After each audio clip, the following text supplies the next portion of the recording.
Hello friends, வணக்கம். எப்படி இருக்கிறீங்க? நல்லா இருக்கிறீங்களா? இன்றைக்கி பசலைக்கீரை எடுத்துக்கிறேன். கீரை வடை செய்ய போகிறேன். அதுக்கு நான் கொஞ்சம் பசலைக்கீரை எடுத்து வச்சுக்கிறேன். இதை சுத்தம் பண்ணி வச்சுக்கிறேன். இப்போ இதை பொடியாக வெட்டி வச்சுக்கலாம். பசலைக்கீரையை பொடியாக வெட்டியாச்சு. இது கூட 4 பெரிய வெங்காயம் பொடியாக இதுமாரி வெட்டி வச்சுக்கணும். ஒரு முழு பூண்டு எடுத்துக்கணும். இதுமாரி பொடியாக வெட்டி வச்சுக்கணும். ஒரு துண்டு இஞ்சி இதுமாரி பொடியாக வெட்டி வச்சுக்கணும். இது எல்லாத்தையும் இந்த கீரையில் இப்போ போட்டுக்கலாம்.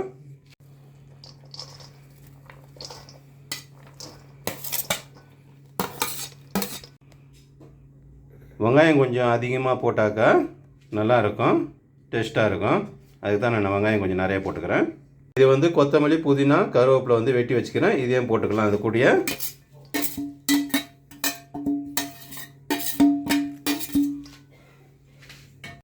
ஒரு டீஸ்பூன் அளவுக்கு மஞ்சள் போட்டுக்கலாம்.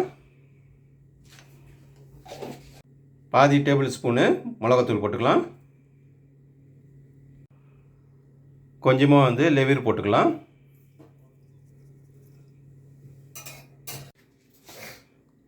ஒரு 4 பச்சை மிளகாய் வெட்டி வச்சுக்கிறேன் பொடியாக. இதையும் போட்டுக்குவோம். அது கூட அரை டேபிள் ஸ்பூனு தூள் உப்பு போட்டுக்கலாம்.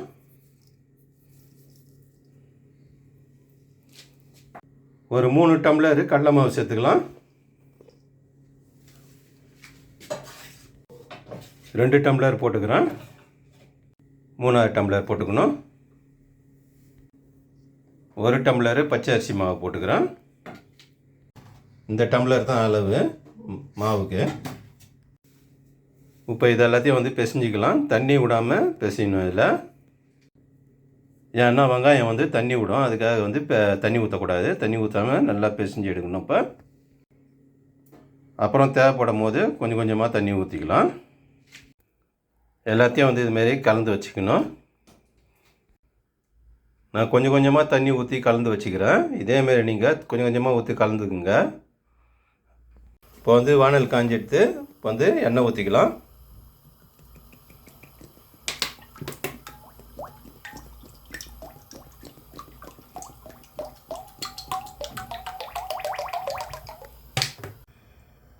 கீரை வடை போட்டுக்கலாம். இப்போ வடை இந்தமாரி தான் போடணும். போட்டு எண்ணெயில் போட்டுற வேண்டியது தான்.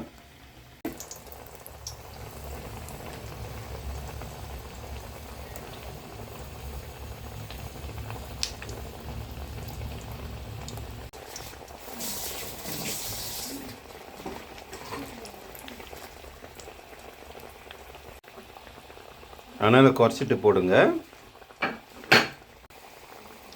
நான் வடை கொஞ்சம் பெரிய பெரிய சைஸாக போடுறேன். அதனால தான் 2 2ஆக போடுறேன்.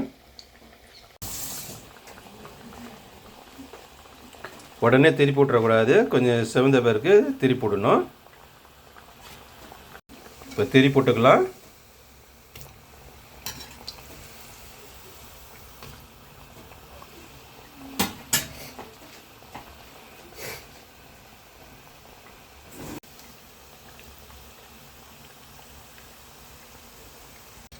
வடை எடுத்துட வேண்டியதாங்க.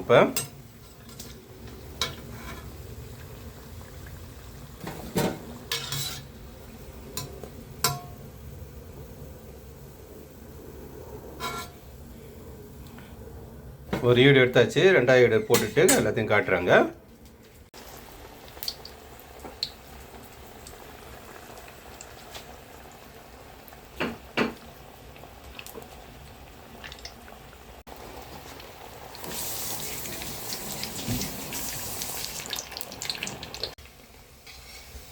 இதுமாரி போட்டு எடுத்துக்கணும் எல்லாத்தையும். அப்புறமா பார்ப்போம்.